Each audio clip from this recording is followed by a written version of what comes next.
नमस्कार, मैं हूं ज्योति प्रकाश रंगा और आप देखना शुरू कर चुके हैं मेरा YouTube चैनल ज्योति रंगा लाइव। और मैं अपने चैनल पर दिखाता हूं बीकानेर की संभाग की तमाम वो खबरें ताजा तरीन जो आप लोगों के लिए जानना जरूरी होता है RM न्यूज खबर के माध्यम से। तो RM न्यूज को देखने के लिए मेरे YouTube चैनल को जरूर आप सब्सक्राइब करिए और फिर इस पर अपने कमेंट और अपनी राय और अपने सुझाव जाहिर करिए। तो अब देख लेते हैं आज दिन भर में क्या कुछ रहा खास। जिला कलेक्टर नम्रता विष्णु की अध्यक्षता में साप्ताहिक समीक्षा बैठक का आयोजन। सभी कार्यालयों को अपनानी होगी ई-फाइलिंग व्यवस्था।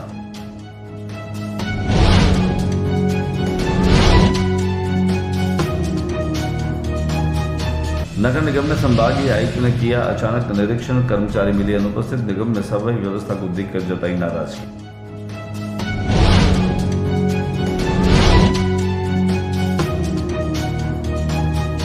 नगर निगम में संभागीय आयुक्त से मिले पार्षद प्रतिनिधि, बताई अपनी अपनी समस्याएं।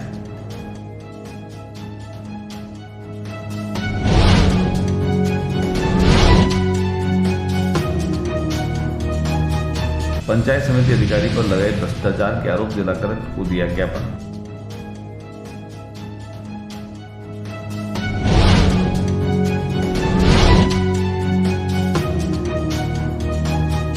रतनगढ़ के बड़िहारा गांव में 17 साल की मासूम का अपहरण कर गैंगरेप का मामला, पीड़िता की हुई मौत। परिजन और गांव के लोग मोर्चे के आगे बैठे थे। आरोपियों को गिरफ्तार करने की मांग। वारदात के 11 दिन बाद भी पुलिस के हाथ नहीं लगे आरोपी।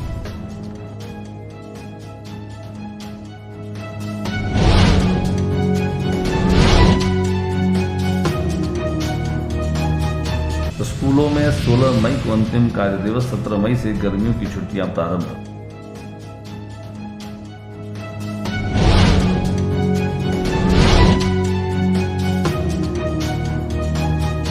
बीकानेर में हुई ओलावृष्टि, बारिश के बाद तापमान में आई गिरावट, मौसम हुआ खुशनुमा।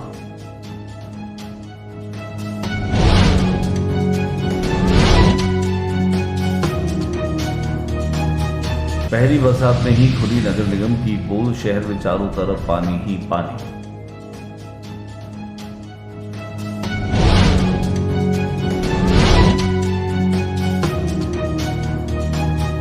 रातिघाटी युद्ध की शोध से बीकानेर गौरव बढ़ा, श्री राजेश चूरा। बीकानेर की स्थापना और विकास में साहूकारों का अतुलनीय योगदान, कहा डॉक्टर राजेश।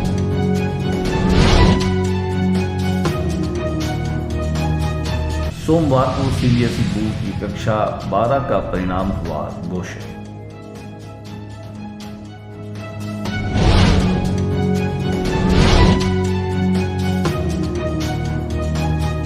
और अब खबरें विस्तार से। बीकानेर की जिला कलेक्टर नम्रता विष्णु ने आज एक मीटिंग रखी और मीटिंग के दरमियान उन्होंने सभी विभागों के विभागाध्यक्षों और विभाग के अधिकारियों को निर्देश दिए कि ई-फाइलिंग प्रक्रिया को जो है वो अपनाना अब जरूरी है। ई-फाइलिंग प्रक्रिया के माध्यम से न केवल चीजें जो है वो समय पर पहुंच पाएंगी, बल्कि उन्होंने ये भी कहा कि विभिन्न सरकारी आयोजन साफा, शॉल, मुक्की और पानी की बोतलों आदि से संबंधित व्यय नहीं किए जाए। ऐसे कार्यक्रमों में सिंगल यूज प्लास्टिक उत्पादों का उपयोग भी नहीं हो, इसका भी उन्होंने कहा कि विशेष ध्यान रखा जाए। उनका बैंकों में अल्पाहार के रूप में मिलेट्स के उत्पाद प्राथमिकता से दिए जाएं। कृषि विश्वविद्यालय के द्वारा बनाए जा रहे बाजरे के उत्पादों का उपयोग इसमें लिया जा सकता है। इसमें विश्वविद्यालय के नवाचारों को भी संबल मिलेगा। जिला कलेक्टर ने कहा कि जिला परिषद के अधीन 5 विभागों की पत्रावलियां जिला परिषद के माध्यम से ही भिजवाई जाए। उन्होंने ये भी कहा कि वन विभाग को पौधारोपण से पूर्व स्थान चिन्हितकरण और गड्ढे खोदने की कार्रवाई के लिए निर्देशित किया।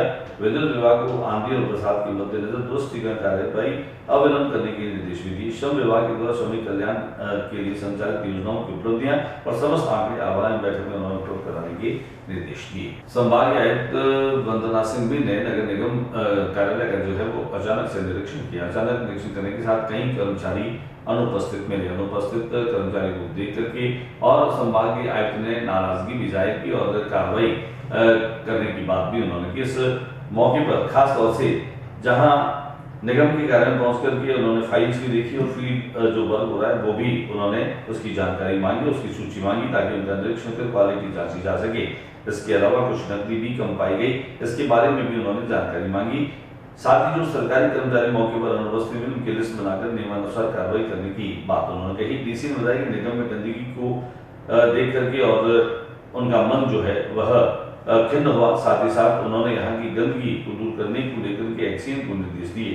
डीसी ने बताया कि शहर को साफ सुथरा कैसे रखें, इसको लेकर के निरीक्षण किया गया। आगामी दिनों में निगम प्रशासन से मीटिंग कर वार्ड वाइज क्लस्टर बना करके और विशेष अभियान जो है वो चलाया जाएगा। कुछ अधिकारी और कर्मचारी नहीं है, उनका हमने नोट कर लिया है, उनके खिलाफ कार्रवाई की जाएगी। और सभी को मेरा निवेदन है कि नगर परिषद हो, चाहे नगर निगम हो या अन्य कोई भी ऑफिस हो, सभी कर्मचारियों अधिकारियों से मेरा अनुरोध है कि टाइम से आएँ, ताकि जो आ रही पब्लिक है जो अपने कामों को लेकर आती है, और गर्मी का मौसम है तो पब्लिक भी सुबह सुबह चाहती है कि अपना काम निपटा लें, तो सभी लोगों को टाइम से आना चाहिए और समय की पाबंदी का ध्यान रखना चाहिए। बार बार निर्देश दिए जा रहे हैं, उसके बावजूद भी अगर आगे से अब कोई लापरवाही करेंगे तो उनके खिलाफ कार्रवाई की जाएगी। शहर के जो अधिकांश निर्माण कार्य हैं वो नगर निगम की तरफ से करवाए जाते हैं और बड़े काम भी चल रहे हैं, लेकिन देखने में आता है कि जो अधिकारी जिनकी जिम्मेवारी है, जीएन हो या जिस एरिया में हम लोग खड़े हैं वहाँ पे काफ़ी गंदगी पाई गई, तो एक्शन साहब को निर्देश दिए गए कि उसको अच्छे से साफ़ सुथरा रखें, निगम को सुंदर रखेंगे ताकि शहर को भी वो आगे सुंदर रख पाएंगे। अनुपस्थित कर्मचारियों की लिस्ट बनाई जा रही है और उनके खिलाफ जो भी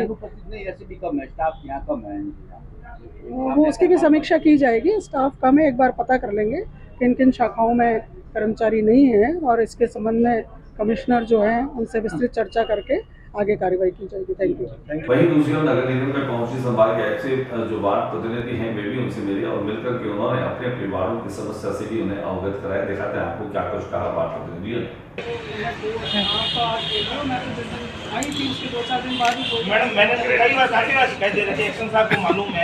जो समस्या है मूल रूप से हमारे ट्रैक्टर्स ऑटो टिपर की बड़ी समस्या है, वार्ड में नियमित आते नहीं है।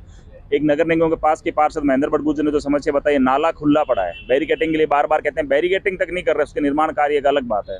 तो ये दोनों विषय बड़े आश्चर्य के रूप से पेंडिंग किए जा रहे। पंचायत समिति के अधिकारी पर भ्रष्टाचार के आरोप लगाए। आरोप लगाने के साथ ही जिला कलेक्टर नाम प्रतापृष्टि उन्होंने एक ज्ञापन भी दिया।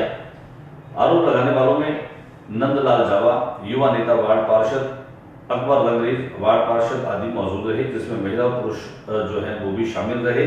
साथ ही साथ उन्होंने भ्रष्टाचार के खिलाफ नारेबाजी भी की। विकास अधिकारी महोदय है जो वहाँ भ्रष्टाचार पनपा रहा है, इनको ये कहता है कि वहाँ आपके दुकानों में कचरा फैलता है, जबकि हकीकत सच्चाई ये है। आप पंचायत समिति की स्थिति देख लीजिए, पंचायत समिति के अंदर जो बोर्ड पड़े हैं गल रहे हैं, जो टैक्स पड़ी है वो गल रही है, पंचायत समिति के अंदर जो पार्क है वो उजड़े हुए हैं, गंदगी चारों ओर फैली हुई है।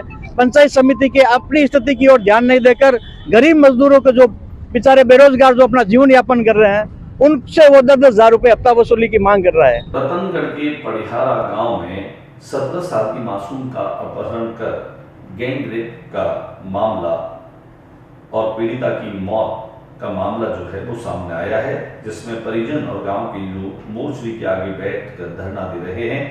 सभी आरोपियों को गिरफ्तार करने की मांग भी कर रहे हैं। रतनगढ़ गांव में जिस नाबालिग बालिका का जिम के अंदर बलात्कार किया गया, इस नाबालिग के साथ 6 लड़कों के द्वारा बार बार दुष्कर्म किया गया, बाद में उसकी हत्या कर दी गई।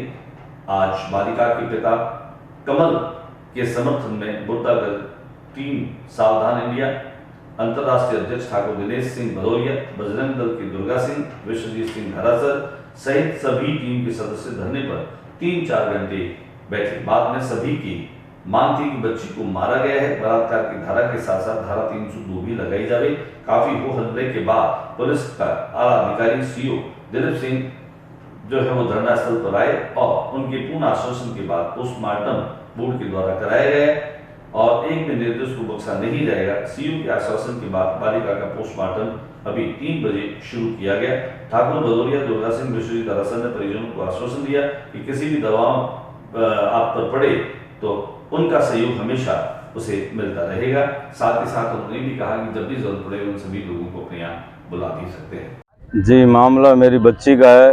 मेरा भाई 10 तारीख को शादी में गया था और बच्ची अकेली को देख करके प्रताड़ना करी गई, मानो उस पर दबाव बनाया गया, उसको घर से बुलाया गया, बुला फुसा करके उस पर दबाव बना करके बुलाने के बाद में ये 4 बच्चे दुष्कर्म किए बच्ची के साथ में।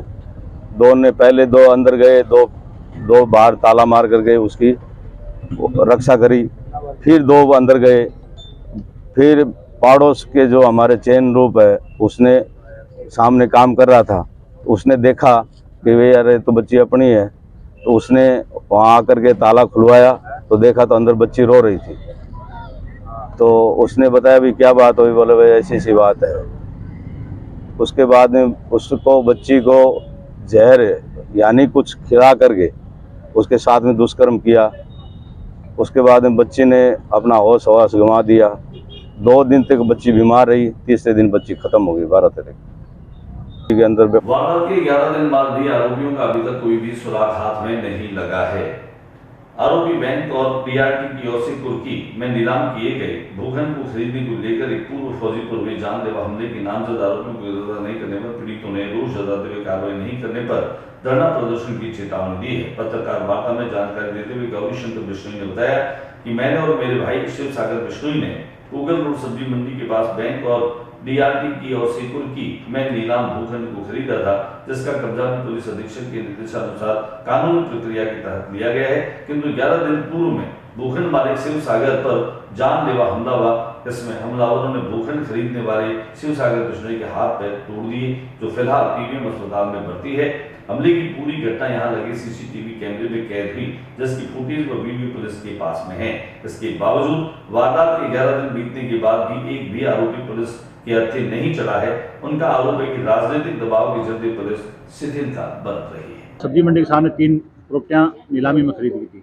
ये जितनी प्रॉपर्टियां थी ये लोन डिफॉल्टर श्रीराम तरड़, आत्माराम तरड़ और इनका एक जमानतदार था रामरख चौधरी। इनकी बैंक कुर्की की हुई थी और वो बैंक कुर्की उन्होंने फिर डिफॉल्टर घोषित कर रहे, उन्होंने नीलामी में डाली, नीलामी में हमने ले ली। ये हमारे गांव के हैं और प्रॉपर्टियां इनकी और भी बिक्री है, पर उनसे रंजिश नहीं है। ये हमारे गाँव के इसलिए हमसे रंजिश रखने लगे। और 28 तारीख को श्रीराम तरड़ पूरे सीसीटीवी फुटेज रेकी करके जाता है 28/4 को। और पुलिस ये लगभग 1-1.5 महीने से पुलिस लगातार इस प्लॉट पर काम नहीं करने दबाव बना रही है। कोई लिखित में पुलिस कुछ भी नहीं दे रही है। पुलिस लगातार आ रही है, काम रुकवा देती है, मजदूरों उठा के 151 में गिरफ्तार कर लेती है। मैं मौके पर जाता हूं तो मेरे को भी 151 में गिरफ्तार कर लेती है। ये बात है 30/3/2024 की, 30 मार्च की बात है। उसके बाद पुलिस बोलती है कि आप 19 अप्रैल तक कोई काम मत करो, 19 अप्रैल के बाद में राजनीतिक प्रेशर है, 19 अप्रैल बाद आप अपना काम शुरू कर लेना। तो हम 19 अप्रैल के बाद में सारी डॉक्यूमेंट की चैन पुलिस को देते हैं, फिर पुलिस बोलती है आप काम शुरू कर लो। उसके बाद में अचानक 2 मई 2005 को अचानक श्रीराम तरड़, रामरतन, आत्माराम, ये सारे प्रधान ग्रुप के जितने बंदे हैं, ये बीकानेर सिटी और इसके आसपास के जितने हिस्ट्री सीटर है, गोपाल जाखड़ है, मनीराम कुकड़ा है, रिया कड़वासरा है, प्रभु गोदारा है, करण पांडे, इनको लेके 5-8-10 अन्य आदमियों को लेके हमारे प्लॉट में अचानक घुसते हैं। जो हमारा एकदम खरीद प्लॉट है, गवर्नमेंट बॉडी से हमने लिया, उस प्लॉट में घुसते हैं और उसके साथ मजदूरों के साथ मारपीट करते हैं। उसकी पूरी कंप्लीट वीडियो रिकॉर्डिंग है, पूरी हार्ड डिस्क है, डीवीआर है, वो पूरी पुलिस को सौंप दी गई है। उसके बाद अचानक मेरा भाई वहाँ अपनी कार खड़ी करने आता है, तो ये लोग उसको देख लेते हैं और उसके बाद मारपीट करते हैं, उसको जान से मारने की कोशिश करते हैं। उसके दोनों पैर तोड़ देते हैं, जिसमें मल्टीपल फ्रैक्चर है, एक हाथ तोड़ देते हैं और सिर पे भी चोटें मारने की कोशिश करते हैं। सरकारी व निजी विद्यालयों में ग्रीष्मकालीन अवकाश जो है वो 17 मई से शुरू हो रहा है। 16 मई को आखिरी कार्य दिवस जो है वो रहेगा। शिक्षा सत्र 2023-24 की कक्षा 9 व 11 की पूरक परीक्षाएं भी आज ही से प्रारंभ हुई। इस शिक्षा सत्र की मुख्य परीक्षा में पूरक क्यू के घोषित विद्यार्थी इस परीक्षा में बैठे हैं। माध्यमिक शिक्षा निदेशक आशीष मोदी ने इस विषय में आदेश जारी किए हैं। पूर्व में यह परीक्षा 8 से 15 मई तक संचालित करने का टाइम टेबल जारी किया गया था, बाद में उसमें संशोधन किया गया। संशोधन के अनुसार अब पूरक परीक्षा 13 मई से 15 मई तक संचालित की जाएगी। स्कूलों में 16 मई अंतिम कार्य दिवस के रूप में होगा और 17 मई से गर्मी की छुट्टियां प्रारंभ हो जाएगी। बीकानेर में आज तेज बारिश के साथ में ओलावृष्टि भी देखी गई। मौसम जो है वो दोपहर के बाद में बदला, आसमान में काली घटाएं घिर आई थी और मौसम सुहावना होने लगा था। तेज बारिश लगातार होते रहे, उसके साथ में जब ओलावृष्टि हुई तो यकायक लोगों को विश्वास भी नहीं हुआ, लेकिन बारिश के साथ में ओले गिरने की वजह से तापमान का पारा जो है वो बिल्कुल निम्नतम हो गया है और मौसम काफी खुशनुमा और ठंडा हो गया है। हम आपको दिखाते हैं आज बीकानेर में किस तरीके से बारिश और तेज हवाओं के साथ में ओलावृष्टि भी हुई। हालांकि बारिश और तेज हवाओं की भविष्यवाणी मौसम विभाग ने पहले ही कर दी थी। यूं तो गर्मी से राहत इस बारिश ने लोगों को दी है, लेकिन थोड़ी आफत नगर निगम की कार्यशैली हमेशा ही लोगों को देती रही है। नगर निगम की कार्यप्रणाली को देखकर लगता ही नहीं कि नगर निगम आखिर काम कैसे करता है और किस तरह से करता है। बीकानेर में इस पहली बारिश ने नगर निगम की कार्यशैली की पोल खोल करके रख दी। तमाम इलाकों पर पानी का भराव हो गया, लगातार जो गड्ढे थे वहां पर पानी जमा हो गया और लोगों को आने जाने में बड़ी दुश्वारियां देखने को मिली। सूरसागर के पास में, सूरसागर के बाहर ही पानी जो है वो लबालब तरीके से भर गया, जिससे बहुत परेशानी और दुश्वारियां जो है वो देखने को मिली। दिखा रहे हैं आपको जगह जगह पर पानी के भराव के दृश्य, जहां पर लोगों को काफी परेशानियों का सामना करना पड़ा।